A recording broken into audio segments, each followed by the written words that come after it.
ಕರುಣಾಲಯಂ ನಮಾಮಿ ಭಗವತ್ಪಾದಂ ಶಂಕರಂ ಲೋಕಶಂಕರಂ ಶಂಕರಂ ಶಂಕರಾಚಾರ್ಯಂ ಕೇಶವಂ ಬಾದರಾಯಣಂ ಸೂತ್ರಭಾಷ್ಯೌ ಕೃತೌ ವಂದೇ ಭಗವಂತೌ ಪುನಃ ಪುನಃ ಜಗದಾದಿ ಜಗದ್ಗುರು ಸಿದ್ಧಾರೂಢರ ಆರೂಢ ಜ್ಯೋತಿ ಶಿವಪುತ್ರ ಮಹಾಸ್ವಾಮಿಗಳ ಶ್ರೋತ್ರಿಯ ಬ್ರಹ್ಮನಿಷ್ಠ ಬಸವಾನಂದರ ಶ್ರೀ ಚರಣಗಳಿಗೂ ಅನಂತ ದೀರ್ಘ ದಂಡ ಪ್ರಣಾಮಗಳನ್ನು ಸಮರ್ಪಿಸುತ್ತ ಈ ದಿನ ಶ್ರೀ ಶಂಕರ ಭಗವತ್ಪಾದರು ರಚಿಸಿದ ವಿವೇಕ ಚೂಡಾಮಣಿ ಎನ್ನುವ ಗ್ರಂಥದ 203 204ನೇ ಶ್ಲೋಕ ಇಂದಿನ ಆಧಾರದ ವಿಷಯವಾಗಿದ್ದು, ಹಿಂದಿನ ಸೂತ್ರದಲ್ಲಿ ಜೀವಾತ್ಮ ಪರಮಾತ್ಮರ ಅಭೇದ ಜ್ಞಾನ, ಅದಕ್ಕೆ ಸೌಮ್ಯಕ ಜ್ಞಾನ ಅಂತ ಕರೆದ್ರು. ಆತ್ಮ ಅನಾತ್ಮ ವಸ್ತುಗಳ ವಿವೇಚನದಿಂದಲೇ ಸಿದ್ಧಿಸುತ್ತದೆ. ಆದುದರಿಂದ ಪ್ರತ್ಯಗಾತ್ಮ ಮತ್ತು ಅನಾತ್ಮ ಇವೆರಡರ ವಿವೇಚನೆಯನ್ನು ಅಂದ್ರೆ ವಿಚಾರವನ್ನ ಮಾಡಬೇಕು ಅಂತ ಹೇಳಿದ್ರು. ಯಾಕೆ ಮಾಡಬೇಕು ಅಂತ ಕೇಳಿದರೆ,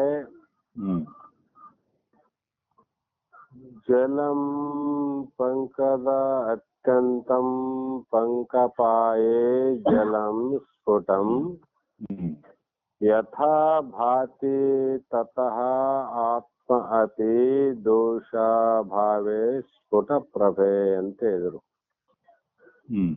ಅಂದರೆ ಒಂದು ಉದಾಹರಣೆಯನ್ನು ಕೊಟ್ಟು,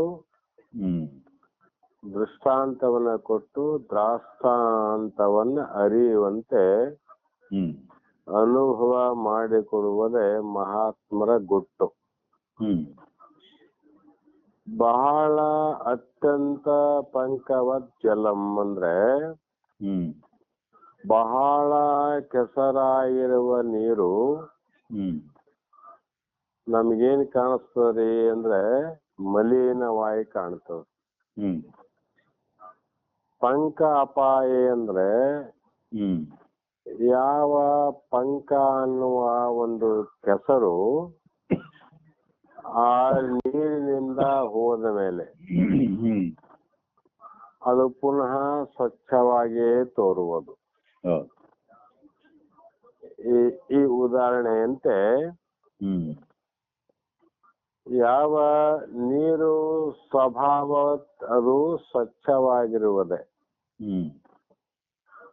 ನೀರು ಪ್ರಾರಂಭದಲ್ಲಿ ಶುದ್ಧವಾಗಿರ್ತದೆ ನೋಡ್ರಿ. ಆ ಶುದ್ಧವಾದ ನೀರೊಳಗೆ ಮಣ್ಣು ಸೇರಿಕೊಂಡರೆ ಅದು ಕೆಸರಾಗುತ್ತದೆ, ಅಂದರೆ ಅದು ಅಶುದ್ಧವಾಗುತ್ತದೆ. ಯಾವ ಸ್ವಚ್ಛವಾದ ನೀರಿನಲ್ಲಿ ಬೆರೆತಂತ ಮಣ್ಣು ಸಂಪೂರ್ಣವಾಗಿ ತೆಗೆದು ಹಾಕಿದರೆ ಆ ನೀರೇ ಮೊದಲಿನಂತೆ ಶುದ್ಧವಾಗುತ್ತದೆ. ಇದು ಸತ್ಯವಾದ ಮಾತಲ್ರಿ. ಅದರಂತೆ ಯಾಕಂದ್ರೆ ಮೊದಲೇ ನೀರು ಪರಿಶುದ್ಧವಾದ ಕಾರಣ ಮಳೆಯಿಂದ ಬೀಳುವಾಗ ಅದು ತೀರ್ಥಕ್ಕಿಂತ ತೀರ್ಥವಂತೆ ಶ್ರೇಷ್ಠವಾದದ್ದು. ಆಕಾಶದಿಂದ ಈ ಭೂಮಿಗೆ ನೀರು ಬೀಳುವಾಗ ಅಷ್ಟು ಪರಿಶುದ್ಧವಾದದ್ದು ನೋಡ್ರಿ ನೀರು.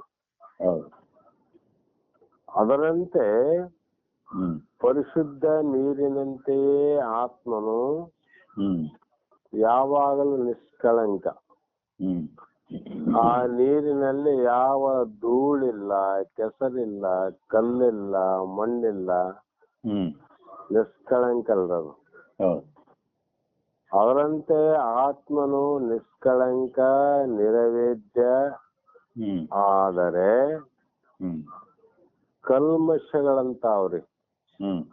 ನೀರಿನಲ್ಲಿ ಕೂಡಿದ ಕೆಸರೇ ನೀರಿಗೆ ಕಲ್ಮಶ. ಅದರಂತೆ ಆತ್ಮನಿಗೆ ಇಲ್ಲಿ ವಿಷಯ ಸಂವೇದನೆ ಮತ್ತು ಆಲೋಚನೆಗಳನ್ನು ಆತ್ಮನ ಮೇಲೆ ನಾವು ಅಧ್ಯಾರೋಪ ಮಾಡಿದರೆ ಅದರಿಂದ ನಮ್ಮ ಮನಸ್ಸಿನಲ್ಲಿಯೇ ಕ್ಷೋಭೆ ಉಂಟಾಗಿ ನಾವು ಆತ್ಮನನ್ನ ಶುದ್ಧವಾದ ರೂಪದಲ್ಲಿ, ನಿಷ್ಕಳಂಕ ರೂಪದಲ್ಲಿ, ನಿರವಯವ ರೂಪದಲ್ಲಿ, ನಿರಾಕಾರ ರೂಪದಲ್ಲಿ ತಿಳಿಯುವುದಕ್ಕೆ ಅಸಾಧ್ಯವಾಗ್ತದೆ. ಆತ್ಮನ ಜ್ಯೋತಿಯು ಮಸಕಾಗಿ ಕಾಣುತ್ತದೆ. ಮಲಿನವಾದ ನೀರಿನಲ್ಲಿ ಸೂರ್ಯನ ಪ್ರತಿಬಿಂಬ ಮಸುಕಾಗಿ ತೋರುತ್ತದೆ. ಶುದ್ಧವಾದ ನೀರಿನಲ್ಲಿ ಇದ್ದಕ್ಕೆ ಇದ್ದಂತೆ ಸ್ವಚ್ಛವಾಗಿ ಸೂರ್ಯ ತೋರುತ್ತಾನೆ. ಅದರಂತೆ ನಮಗೂ ಕೂಡ ಯಾವ ವಿಷಯ ಸಂವೇದನೆ, ಅನಂತ ವಿಷಯಗಳಾವಲ್ರಿ, ಆ ವಿಷಯ ಕಲ್ಮಶಗಳು ಆತ್ಮನಲ್ಲಿ ನೀರಿನಲ್ಲಿ ಬೆರೆತಂಗ ಆತ್ಮನಲ್ಲಿ ಕೂಡವ್ರೀಗ. ಅಂದ್ರೆ ಕೂಡಿದ್ದಾವೆ ಅಂದ್ರೆ ಅದರ ಸ್ವಭಾವ ಅಲ್ರಿ. ಮಲಿನವಾದ ನೀರನ್ನ ನಾವು ಫಿಲ್ಟರ್ ಮಾಡಿದಾಗ ಕೆಸರು ಬೇರ್ಪಟ್ಟು ಶುದ್ಧವಾದ ನೀರು ಉಳಿಯುತ್ತದೆ. ಅದು ಮಲಿನತ್ವ ನೀರಿನ ಸ್ವಭಾವವೇ ಆಗಿದ್ದರೆ ಯಾವುದೇ ರೀತಿ ಫಿಲ್ಟರ್ ಮಾಡಿದ್ರು ಕೂಡ ತನ್ನ ಸ್ವಭಾವವನ್ನು ನೀರು ಬಿಡಬಾರ್ದಾಗಿತ್ತು. ಅದು ಮತ್ತೆ ಮಲಿನವಾಗಿಯೇ ತೋರ್ಬೇಕಾಗಿತ್ತು.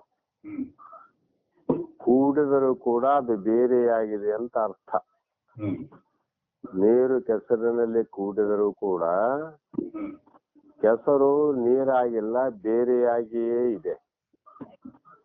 ಅದರಂತೆ ಅನಾತ್ಮ ವಸ್ತುಗಳು ದೇಹ ಮೊದಲುಗೊಂಡು ದೇಹಕ್ಕೆ ಬರುವಂತ ವಿಕಾರಗಳು, ದೇಹಕ್ಕೆ ಆಗುವಂತ ನೋವುಗಳು, ದೇಹಕ್ಕೆ ಬರುವಂತ ಜನನ ಮರಣಗಳು ಅಲ್ಲಿ ಕೂಡಿದ್ದಾವೆ. ಕೂಡಿದಂಗಾಗ್ಯದ್ರಿ ಈಗ. ಅದಕ್ಕಾಗಿ ಆತ್ಮನ ಪ್ರತಿಬಿಂಬ ಸರಿಯಾಗಿ ಸ್ಪಷ್ಟವಾಗಿ ಕಾಣೋದಿಲ್ಲ ಅಂತ. ಅದಕ್ಕಾಗಿ ಆತ್ಮನನ್ನ ಅಪರೋಕ್ಷ ಅನುಭೂತಿಯಿಂದ ಅರಿಯುವಾಗ ನಮ್ಮ ಮನಸ್ಸಿನ ಆಸೆ, ಆಕಾಂಕ್ಷೆ, ಕ್ಷೋಭೆಗಳೆಲ್ಲ ಅಳಿದು ಅಂತಃಕರಣವು ಶಾಂತವಾಗಿ ಆತ್ಮನು ಸ್ವಯಂ ಪ್ರಭೆಯಿಂದ ಶೋಭಿಸುತ್ತಿರುತ್ತಾನೆ. ಆದ ಕಾರಣ ಕಲ್ಮಶವೆನಿಸುವ ಮಿಥ್ಯಾ ಜ್ಞಾನವನ್ನ ನೀರಿನಿಂದ ಕೆಸರನ್ನು ತೆಗಿಬೇಕಾಗಿದೆ. ನೀರಿನಿಂದ ಕೆಸರನ್ನ ತೆಗೆದು ಹಾಕಬೇಕು. ಅದರಂತೆ ಆತ್ಮನಲ್ಲಿ ಆರೋಪವಾಗಿರುವಂತ ಈ ಮಿಥ್ಯವಾದ ಪ್ರಾಪಂಚಿಕ ವಸ್ತುಗಳು, ಈ ಮಿಥ್ಯವಾದಂತ ನಾಮರೂಪಗಳನ್ನ ತೆಗೆದು ಹಾಕಬೇಕಾಗಿದ್ದರೆ ನಾವು ಸೌಮ್ಯಕ ಜ್ಞಾನದಿಂದ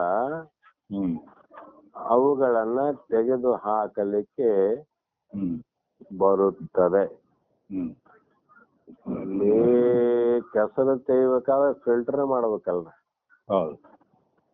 ಅದಂಗ ಅದರಿಂದ ಸಾಧ್ಯ, ಅನ್ಯತದಿಂದ ಸಾಧ್ಯ ಹೇಗಿಲ್ವೋ ಅದೇ ಪ್ರಕಾರವಾಗಿ ಸೌಮ್ಯಕ ಜ್ಞಾನ ಅಂತ ಅಂದ್ರೆ ದೃಢ ಅಪರೋಕ್ಷ ಜ್ಞಾನ.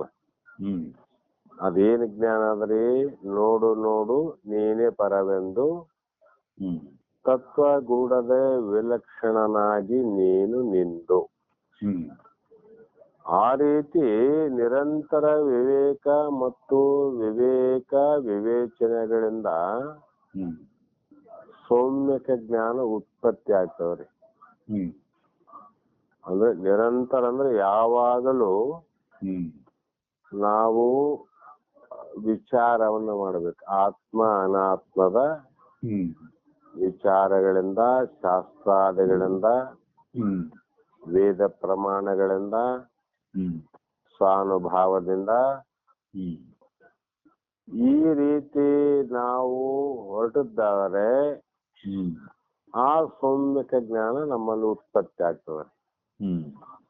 ಆದ್ದರಿಂದ ಯಾವಾಗಲೂ ಮುಮುಕ್ಷುಗಳು ವಿವೇಕ ಮತ್ತು ವಿಚಾರವನ್ನು ಮಾಡುತ್ತಿರಲೇಬೇಕು ಎಂದು ಸಾಧಕರಿಗೆ ಈ ಶ್ಲೋಕದಲ್ಲಿ ಆಚಾರ್ಯರು ಸೂಚನೆಯನ್ನು ಕೊಡುತ್ತಾರೆ. ಮುಂದಿನ ಶ್ಲೋಕದಲ್ಲಿ ಮುಂದುವರೆದು ಅಥೋ ನಾಯಂ ಪರಾತ್ಮ ಸ್ಯಾದ್ವಿ ಜ್ಞಾನಮಯ ಶಬ್ದವಾತ್ ಇನ್ನೊಂದು ಐದು ಅಸನ್ನಿರುತ್ತೋ ತು ಸದಾ ಆತ್ಮನ ಸ್ಫುಟಂ ಪ್ರತೀತಿರೇತಸ್ಯ ಭವೇತ್ ಪ್ರತೀಚ ತಥೋ ನಿರಾಸ ಕರಣೀಯ ಏವ ಸದಾ ಆತ್ಮನ ಸ್ವಾದ್ವಹ ಮಾದಿ ವಸ್ತುನಃ ಅಂತ ಈ ಒಂದು ಅಸತ್ ನಿವೃತ್ತೌತು ಆವ ರೀತಿ ನೀರಿನಿಂದ ಕೆಸರು ಹೊರಟು ಹೋಗುವುದು, ಅದರಂತೆ ನಿತ್ಯವಾದ ನಿನ್ನ ಸ್ವರೂಪದಲ್ಲಿ ಅಸತ್ಯವಾದ ವಸ್ತು ತೊಲಗಿದಾಗ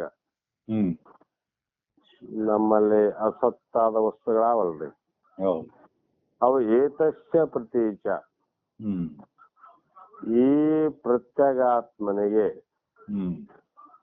ಸದಾತ್ಮನ ಅಂದ್ರೆ ಸದ್ರೂಪದಿಂದ ಪ್ರತೀತಿ ಸಾಕ್ಷಾತ್ಕಾರವು ಉಂಟಾಗುತ್ತದೆ. ಭವೇತ್ ಅಂದ್ರೆ ಉತ್ಪತ್ತಿ ಆಗುತ್ತದೆ. ತತ್ ಅಂದ್ರೆ ಅದರಿಂದ ಏನಾಗ್ತದೆ ಅಂದ್ರೆ ಅಸದಾತ್ಮನು ಅಂದ್ರೆ ಅಸದ್ರೂಪವಾದ ಅಹಮಾದಿ ವಸ್ತು ಅಹಂಕಾರಾದಿ ನಿರಾಸ ಅಂದ್ರೆ ನಿರಾಕರಣವನ್ನು ನಿವೃತ್ತಿ ಆಗುವುದು. ಇದು ಸಾಧುಕರಣೀಯ ಏವ ಅಂದ್ರೆ ಪ್ರತಿಯೊಬ್ಬ ಸಾಧಕರು ಮಾಡಲೇಬೇಕಾದಂತ ಕಾರ್ಯ. ಇದು ಮಾಡದೇ ಇದ್ರೆ ಏನಾಗ್ತದೆ ಅಂದ್ರೆ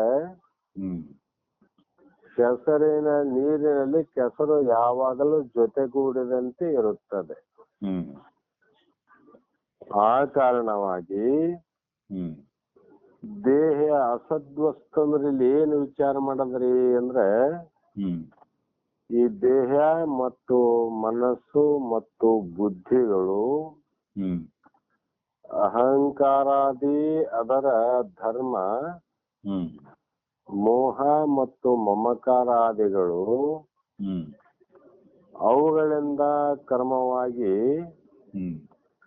ಪ್ರೇಕ್ಷಕ, ಭಾವಕ ಮತ್ತು ಚಿಂತಕ ಅಂದರೆ ಅವುಗಳಿಗೆ ಸಂಬಂಧಪಟ್ಟಂತೆ ವಿಷಯಗಳು, ಭಾವಗಳು ಹಾಗೂ ಚಿಂತನೆಗಳು ಇವುಗಳಿಂದಲೂ ಅನಾತ್ಮವು ರಚಿಸಲ್ಪಟ್ಟಿದೆ. ಆತ್ಮನನ್ನ ಯಾರು ರಚನೆ ಮಾಡಿಲ್ಲಲ್ರಿ, ಮಾಡಕ್ಕೂ ಬರೋದಿಲ್ಲ ಅಂತ. ಯಾವುದನ್ನ ರಚನೆ ಮಾಡ್ಲಿಕ್ಕೆ ಬರುತ್ತದೆ ಅಂದ್ರೆ ಅನಾತ್ಮ ವಸ್ತುಗಳನ್ನ ರಚಿಸಿ ಅವನ್ನ ನೋಡಿ ವಸ್ತುಗಳಲ್ಲಿ ಭಾವುಕರಾಗಿ ಅಂದ್ರೆ ಮಗ್ನರಾಗಿ ಮತ್ತು ಅನಂತ ರೀತಿಯ ಚಿಂತೆಗೆ ಒಳಗಾಗುವುದು. ಇವುಗಳೆಲ್ಲವೂ ಅನಾತ್ಮನಿಂದ ರಚಿಸಲ್ಪಟ್ಟಿದೆ. ದೇಹ, ಮನಸ್ಸು ಮತ್ತು ಬುದ್ಧಿಗಳು. ನಾವು ಅನಾತ್ಮದಲ್ಲಿ ಆಸಕ್ತರಾಗಿದ್ದೇವೆ. ಅನಾತ್ಮ ವಸ್ತುಗಳನ್ನು ರಚಿಸಿ ಅನಾತ್ಮ ವಸ್ತುಗಳಲ್ಲೇ ಆಸಕ್ತಿ ಆಗಿದೆ ನೋಡ್ರಿ. ಅಲ್ಲಿ ನಿರಾಸಕ್ತಿ ಆಗ್ಬೇಕಾಗಿತ್ತು. ಯಾಕೆ ನಿರಾಸಕ್ತಿ ಅಂದ್ರೆ ಸುಖ ಇಲ್ಲ, ಶಾಂತಿ ಇಲ್ಲ, ನೆಮ್ಮದಿ ಇಲ್ಲ, ಮತ್ತು ಯಾವಾಗಲೂ ಇರಲ ವಸ್ತುಗಳಲ್ಲಿ ಹೆಚ್ಚಿನ ಆಸಕ್ತರಾಗಿದ್ದೇವೆ. ಪ್ರಶಾಂತ ವಾತಾವರಣದಲ್ಲಿ ಧ್ಯಾನ ಮಾಡುತ್ತಿರುವಾಗ ನೀರವ ಕ್ಷಣ ಒಂದರಲ್ಲಿ ಅನಾತ್ಮವು ಸಂಪೂರ್ಣವಾಗಿ ಮರೆಯಾಗುವುದು. ಒಂದು ಕ್ಷಣ ಯಾವುದೇ ಧ್ಯಾನ ಮಾಡುವಾಗ ಅಲ್ಲಿ ಎಲ್ಲಾ ಭಾವ ಹೊರಟು ಹೋಗುತ್ತೆ ನೋಡು. ಒಂದು ಕ್ಷಣ, ಆ ನಿಮಿಷದಲ್ಲಿ ಅವನೇ ಪ್ರೇಕ್ಷಕ. ಆ ಧ್ಯಾನ ಚಿಂತನೆಯಲ್ಲಿ ಯಾವುದು ಲಕ್ಷ್ಯ ಇಲ್ಲದೆ ಇರುವಾಗ ಅದನ್ನ ನೋಡಿದವ್ರು ನೀವಲ್ರಿ, ಪ್ರೇಕ್ಷಕರಾದ್ರಿ. ಮತ್ತ ಭಾವುಕ ಮತ್ತು ಚಿಂತಕನಾಗಿರುವ ಜೀವನೇ ಆತ್ಮನೆಂಬ ತಿಳಿವು ಉತ್ಪತ್ತಿಯಾಗುವುದು. ಆ ಒಂದು ಕ್ಷಣ ಧ್ಯಾನಾಸಕ್ತನಾದಾಗ ಅನಾತ್ಮ ಯಾವೂ ಇಲ್ಲ ಅಂದಾಗ ಅಲ್ಲಿ ಭಾವನೆ ಇಲ್ಲ, ಕಲ್ಪನೆ ಇಲ್ಲ, ಅನಾತ್ಮ ವಸ್ತುಗಳ ಚಿಂತನೆ ಇಲ್ಲ ಅಂದಾಗ ಅಲ್ಲಿ ಮೂರು ರಹಿತವಾದಾಗ ಅಲ್ಲಿ ಮನಸ್ಸು ಇಲ್ಲ, ಬುದ್ಧಿ ಇಲ್ಲ, ದೇಹದ ಮೇಲೆ ಆಸಕ್ತಿ ಇಲ್ಲ ಅಂತ ಅರ್ಥ. ಹೌದಿಲ್ರಿ? ಹೌದೌದು. ದೇಹದ ಮೇಲೆ ಆಸಕ್ತಿ, ಮನಸ್ಸು ಮತ್ತು ಬುದ್ಧಿಯ ಮೇಲೆ ಆಸಕ್ತಿ ಇದ್ರೆ ಅಲ್ಲಿ ನಮಗೆ ಸಂತೋಷ, ಆನಂದ ಆಗಬಾರ್ದಾಗಿತ್ತು. ಆ ಕಾರಣದಿಂದ ಅನಾತ್ಮವು ಅಸದ್ವಸ್ತು, ಅದು ಸತ್ಯವಾದ ವಸ್ತು ಅಲ್ರಿ. ಅದರ ಭ್ರಾಂತಿ ನಾಶವಾದ ಮೇಲೆ ಸದ್ವಸ್ತುವಾದ ಆತ್ಮವು ಗೋಚರಕ್ಕೆ ಬರುತ್ತದೆ. ಅವೆಲ್ಲ ನಮ್ಗ ವಿವೇಚನೆಗೆ ಬರ್ತಾವ್ರಿ. ಆ ವಿಕ್ಷೇಪವು, ಅವಿದ್ಯವು, ಅಜ್ಞಾನವು ತೊಲಗಿದ ಮೇಲೆ ನಾನು ಹುಟ್ಟಿದವನು, ಸಾಯುವವನು, ಅಪೂರ್ಣವಾದವನು ಎಂದುಕೊಂಡಿರುವ ಜೀವನು ವಾಸ್ತವವಾಗಿ ನಾನೇ ಬ್ರಹ್ಮಸ್ವರೂಪವೆಂದು ತಿಳಿಯುತ್ತಾನೆ. ಆದ್ದರಿಂದ ಪೂರ್ಣ ಆತ್ಮ ಸಾಕ್ಷಾತ್ಕಾರವು ಪ್ರಾಪ್ತಿ ಆಗುವವರೆಗೂ ವಿವೇಕದಿಂದ ನಾವು ಅನಾತ್ಮವನ್ನ ನಿರಾಕರಿಸುತ್ತಲೇ ಬರಬೇಕು. ಇವುಗಳನ್ನ ಯಾವತ್ತೂ ನಾವು ಸ್ವೀಕಾರ ಮಾಡಬಾರದ್ರಿ. ಯಾಕಂದ್ರೆ ಇವೆಲ್ಲ ಇರಲಾರದಂತ ವಸ್ತುಗಳು, ಇದ್ದಂತೆ ತೋರ್ತವ್ರಿ. ತೋರಿದ್ರು ಕೂಡ ಇವು ನಾನಲ್ಲ, ಈ ದೇಹ ನಾನಲ್ಲ ಅಂತ ಅದನ್ನ ನಿರಾಕರಿಸುತ್ತಲೇ ಇರಬೇಕಂತಾರ ಮಹಾತ್ಮರು. ಒಂದು ಸಲ ಸ್ವೀಕಾರ ಮಾಡಿದರೆ ಮತ್ತೆ ಪುನರಪಿ ಜನನ, ಪುನರಪಿ ಮರಣ ಅನ್ನುವಂತ ಈ ಭವಚಕ್ರದಲ್ಲಿ ನಾವು ಅಲೆದಾಡಬೇಕಾಗುತ್ತದೆ. ಆದ ಕಾರಣ ಸ್ವೀಕಾರ ಮಾಡಲೇಬಾರದು ಅಂತ ಮಹಾತ್ಮ ಹೇಳ್ತಾರೆ. ಮತ್ತ 206ನೇ ಶ್ಲೋಕದಲ್ಲಿ ಅಥೋ ನಾಯಂ ಪರಾತ್ಮ ಶಾದ್ವಿ ಜ್ಞಾನಮಯ ಶಬ್ದವಾತ್ ವಿಕಾರಿತ್ವ ಜಡ ಜಡಾತ್ಮಜ ಪರಿಚಿನ್ನತ್ವ ಹೇತುತ ದೃಶ್ಯತ್ವಾದ ವ್ಯಭಿಚಾರಿತ್ವಾನ್ ಅನ್ವಿತೋ ನಿತ್ಯ ಇಷ್ಠತೆ. ಇದು ಹೇಗಿದೆ ಅಂದ್ರೆ ಯಾವಾಗಲೂ ಅನಿತ್ಯವಾಗಿರುವುದು ಮತ್ತು ಇದು ಎಲ್ಲವನ್ನ ನಾನೇ ತಿಳಿಯುತ್ತೇನೆ ಅರಿಯುತ್ತೇನೆ ಎಂಬುದು ಅದು ವಿಜ್ಞಾನಮಯ ಕೋಶದ ಧರ್ಮ. ಅದಕ್ಕೇನಂದ್ರಿ ವಿಜ್ಞಾನಮಯ, ಅದಕ್ಕ ಜ್ಞಾನ ಅಂತ ಕರೆದ್ರು, ಸೌಮ್ಯಕ್ಕೆ ಜ್ಞಾನ ಅಂತ ಕರೀಲಿಲ್ಲ. ಈ ಮಿಥ್ಯಾ ಜ್ಞಾನ ಏನಾದ್ರಿ ಇದು ಕೂಡ ಪರಮಾತ್ಮ ಆಗೋದಿಲ್ಲ ಅಂತ. ಏಕೆಂದರೆ ಅವೆಲ್ಲವೂ ವಿಕಾರಗಳನ್ನ ಹೊಂದುತ್ತವೆ. ಜಡ ಶರೀರ ವಿಕಾರ ಹೊಂದಿದಲ್ರಿ. ಬಾಲ್ಯ ಹೋಗಿ ಯೌವನ ಬಂದದ, ಯೌವನ ಹೋಗಿ ಮುಪ್ಪು ಬಂದಾದ, ಮುಪ್ಪು ಹೋಗಿ ಮತ್ತೆ ಮೃತ್ಯುವಿಗೆ ಒಳಗಾಗ್ತದೆ. ಆದ್ದರಿಂದ ಈ ಒಂದು ದೃಶ್ಯವಾಗಿ ಕಾಣುವಂತ ಮತ್ತು ಇಂದ್ರಿಯಗಳಿಗೆ ಗೋಚರವಾಗಿರ್ತಕ್ಕಂಥ ಜಡ ಸ್ವಭಾವವುಳ್ಳಂತ ಯಾವುದು ಇದೆಯೋ ಅದೆಲ್ಲವೂ ಅನಿತ್ಯವಾದುದಂತ. ಕಾರಣ ವಿಜ್ಞಾನಮಯ ಕೋಶವನ್ನು ಕೂಡ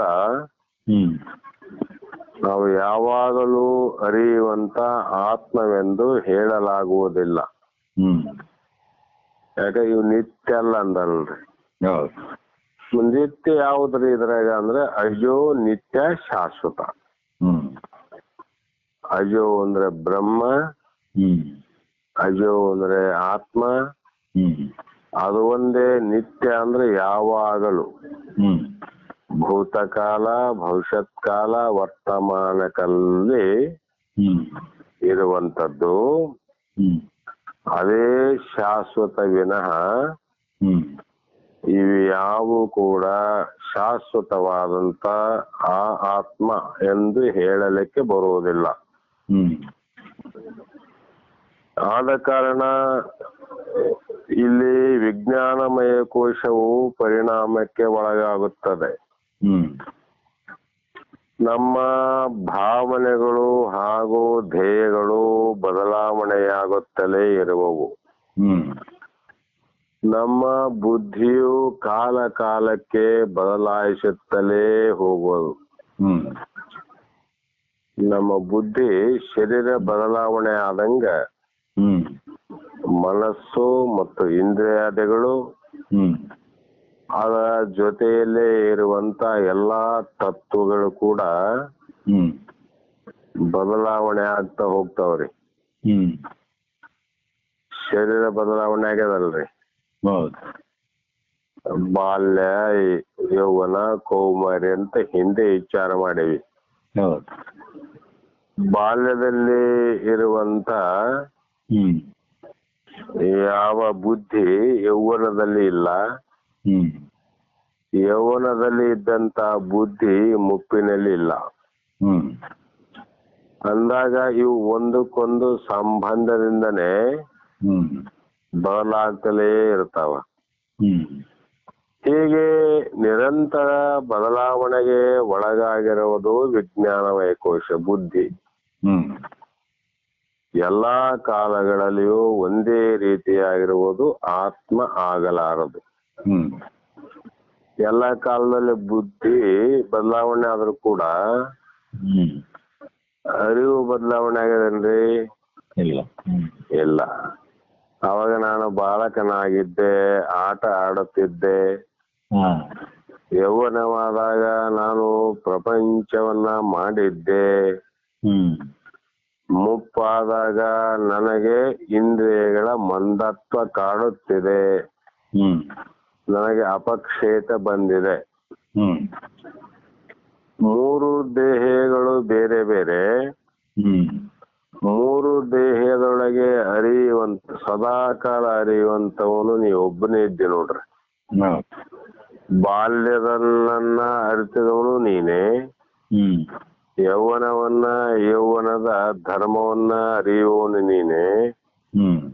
ಮುಪ್ಪಿನಲ್ಲಾಗುವ ಮರೆವೆಯನ್ನು ಅರಿಯುವವನು ನೀನಿದ್ದಿ. ಆದ ಕಾರಣ ಯಾವ ಈ ವಿಜ್ಞಾನಮಯ ಕೋಶ ಆತ್ಮ ಆಗಲಾರದು.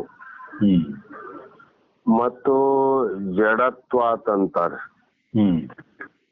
ಬುದ್ಧಿ ಕೂಡ ದೇಹದಂತೆ ಕಲ್ಲು ಮರದಂತೆ ಇದು ಜಡವಾಗೈತ್ರಿ, ಜಡವಾದದ್ದು. ಆತ್ಮದ ಬೆಳಕು ಅದರ ಮೇಲೆ ಬಿದ್ದಾಗ ಅದು ಚೈತನ್ಯ ಸ್ವಭಾವವನ್ನ ಪಡೆಯುತ್ತದೆ. ಆಗ ಬುದ್ಧಿಗೆ ಚಿಂತನೆ, ತರ್ಕ, ವಿವೇಚನೆ, ತೀರ್ಮಾನ ಇವೆಲ್ಲ ಕಾರ್ಯಗಳನ್ನು ನಡೆಸಲು ಅದು ಶಕ್ಯವಾಗುತ್ತದೆ. ಅದರಿಂದ ಸ್ವಯಂ ಜಡವಾದ ಬುದ್ಧಿಯು ಸದಾ ಚೈತನ್ಯ ಸ್ವರೂಪವಾದ ಆತ್ಮನಾಗಲು ಸಾಧ್ಯವಿಲ್ಲ. ಇದು ಬುದ್ಧಿಯ ಬಗ್ಗೆ ಇಷ್ಟೆಲ್ಲ ಹೇಳಕತ್ತಾರೆ. ಈಗ ಹೊಸದೊಂದು 2 ಲಕ್ಷ ರೂಪಾಯಿನ ಕೊಟ್ಟು ಒಂದು ಬೈಕ್ ಅನ್ನ ತಗೊಂಡು ಬಂದಿವ್ರಿ. ಆ ಬೈಕ್ ಅನ್ನ ನಾವು ಹಿಂದಕ್ಕ ಮುಂದಕ್ಕ ಚಲಿಸಬೇಕು ಅಂದ್ರೆ, ಓಡಿಸ್ಬೇಕಾಗಿತ್ತು ಅಂದ್ರೆ 2 ಲಕ್ಷ ರೂಪಾಯಿಯ ಅನಂತ ರೀತಿಯ ಯಂತ್ರಗಳು ಅದರಲ್ಲಿ ಜೋಡಣೆ ಆಗಿದ್ದರೂ ಕೂಡ ಅದಕ್ಕೆ ಓಡುವಂತ ಎಲ್ಲಾ ಸಾಮರ್ಥ್ಯ ಇದ್ದರೂ ಕೂಡ ಅದು ಸ್ವತಃ ಓಡಲಿಕ್ಕೆ ಸಾಧ್ಯ ಇಲ್ಲ. ಯಾಕ್ರಿ ಅಂದ್ರೆ ಅದನ್ನ ಓಡಿಸುವವನು ಒಬ್ಬ ಅಗತ್ಯ ಇದೆ ಅಂತ. ಅವನು ಯಾವಾಗ ನಿಲ್ತದ, ಯಾವಾಗ ಓಡಿಸ್ತಾನ ಓಡ್ತದ. ಸ್ವತಃ ಅದು ತಾನು ಎಲ್ಲಿಗೆ ಹೋಗೋದಿಲ್ಲ, ಬರೋದಿಲ್ಲ. ಓಡುವಾಗ ಏನ್ ಅನಿಸ್ತದ್ರಿ, ಏನು ಓಡಿಸುವಾಗ ಬೈಕ್ ಓಡ್ತಾ ಇದ್ರೆ ಓಡಿಸುವವನು ಓಡುತ್ತಾನೆ ಅಂತ ಅನಿಸ್ತದ್ರಿ. ಹೌದಲ್ರಿ? ನಿಜವಾಗಿ ಅವನು ಓಡಕತ್ತೇನಲ್ರಿ? ಇಲ್ಲ. ಬರೇ ಓಡಿಸುವವನೇ ವಿನಃ ತಾನು ಓಡುವವನು ಅಲ್ಲ. ಅದರಂತೆ ಈ ಬುದ್ಧಿಯು ಕೂಡ ಸ್ವತಂತ್ರವಾಗಿ ಓಡುವ ತಾಕತ್ತಿಲ್ರಿ. ಇದಕ್ಕ ಚೈತನ್ಯದ ಯಾವ್ದು ನಮ್ಮ ಚೇತನ ಅದಲ್ಲ, ಸಾಕ್ಷಿ ರೂಪ ಚೈತನ್ಯ ಕೇವಲ ನಿರ್ಗುಣಶ. ಅದರಿಂದ ಇದು ಏನ್ ಮಾಡ್ತದಂದ್ರೆ ಅದರ ಶಕ್ತಿಯನ್ನ ಪಡೆದುಕೊಂಡು, ಮಾನವನ ಶಕ್ತಿಯನ್ನ ತೆಗೆದುಕೊಂಡು ಜಡವಾದ ಬೈಕ್ ಓಡ್ಲಿಕ್ಕೆ ನೋಡ್ರಿ. ಸ್ವತಂತ್ರತೆಯಿಂದ ಓಡುವ ಶಕ್ತಿ ಇಲ್ಲ. ಆದ್ರೆ ಮಾನವನ ಶಕ್ತಿಯನ್ನ ತಗೊಂಡು ಅದು ಶಕ್ತಿಯನ್ನ ಪಡೆದುಕೊಂಡು ಅದು ಓಡ್ತಾವ. ಅದೇ ರೀತಿಯಾಗಿ ಆತ್ಮದ ಬೆಳಕು ಬುದ್ಧಿಯ ಮೇಲೆ ಬಿದ್ದಾಗ, ಬೈಕ್ ಮೇಲೆ ಯಾವಾಗ ಮನುಷ್ಯ ಕುಂತ ನಿಲ್ರಿ ಆವಾಗ ಆ ಚೈತನ್ಯ ಸ್ವಭಾವವನ್ನು ಪಡೆದುಕೊಂಡು ಆಗ ಬುದ್ಧಿ ಅನ್ನುವಂಥದ್ದು ನಿರ್ಣಯ ನಿಶ್ಚಯ ಮಾಡುವಂತ ಕಾರ್ಯವನ್ನು ಮಾಡ್ತಾ ಮಾಡ್ತಾ ಹೋಗ್ತದ್ರಿ. ಅದು ಹೋಗ್ತದ. ಆದ್ರೆ ಆ ಬೈಕ್ ಮೇಲೆ ಕೂತವನು ಹೋಗೋದೇ ಇಲ್ಲ, ಕುಂತೇ ಆನವನು. ಅದ್ರಂಗ ಆತ್ಮ ಅದ್ರ ಜೊತೆಗೆ ಓಡೋದೇ ಇಲ್ರಿ. ಬೈಕು ಚಲನತ್ವದ, ಮನುಷ್ಯ ಅಚಲತ್ವ ನೋಡ್ರಿ. ಮನುಷ್ಯ ಓಡಂಗಿಲ್ಲ, ಬೈಕ್ ಓಡ್ತದ. ಅದಂತೆ ಬುದ್ಧಿ ಓಡ್ತದ. ಬುದ್ಧಿ